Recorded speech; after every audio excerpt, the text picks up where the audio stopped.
নমস্কার সকলকে।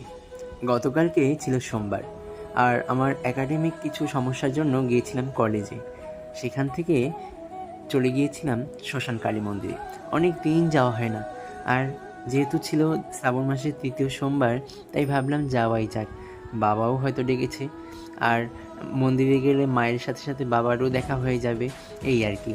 তো এই ভেবে চলে গিয়েছিলাম ঠাকুরগাঁও কেন্দ্রীয় শ্মশান কালী মন্দিরে। এখানে মাকে শ্মশান কালী রূপে পূজা করলেও মা এখানে দক্ষিণা কালী রূপেই পূজিতা, সেটা মায়ের প্রতিমা দেখলেই বোঝা যায়। মায়ের তো অজস্র রূপ, তাকে যে রূপেই পূজা করা হোক না কেন, সমস্ত পূজা মায়ের কাছেই নিবেদন হয়। তো ঠাকুরমশাই পূজার আয়োজন করছিল, আমিও মাকে মোমবাতি ধূপকাঠি দিয়েই চলে গেলাম বাবার মন্দিরে। সেখানে দেখলাম যে সকলে জল ঢালছে, যেহেতু সোমবার ছিল মন্দিরে ভালোই ভিড় ছিল। তার পাশাপাশি একটা বিয়ের অনুষ্ঠানও হচ্ছিল। অনেকক্ষণ লাইনে থাকার পর বাবার মন্দিরের সামনে গেলাম এবং বাবার ওখানে মোমবাতি ধূপকাঠি দেখিয়ে বাবার মন্দির প্রদক্ষিণ করলাম। তো বললাম যেহেতু অনেক দিন আগে গিয়েছি, মন্দিরে অনেক কিছু পরিবর্তন হয়েছে।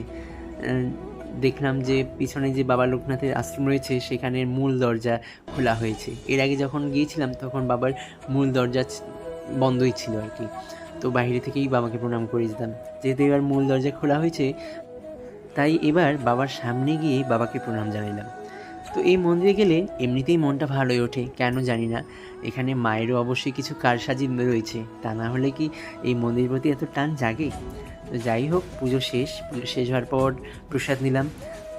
কলেজ ছুটি দিলে এখানে এসেই আমি প্রসাদ গ্রহণ করেই বাড়ি ফিরি।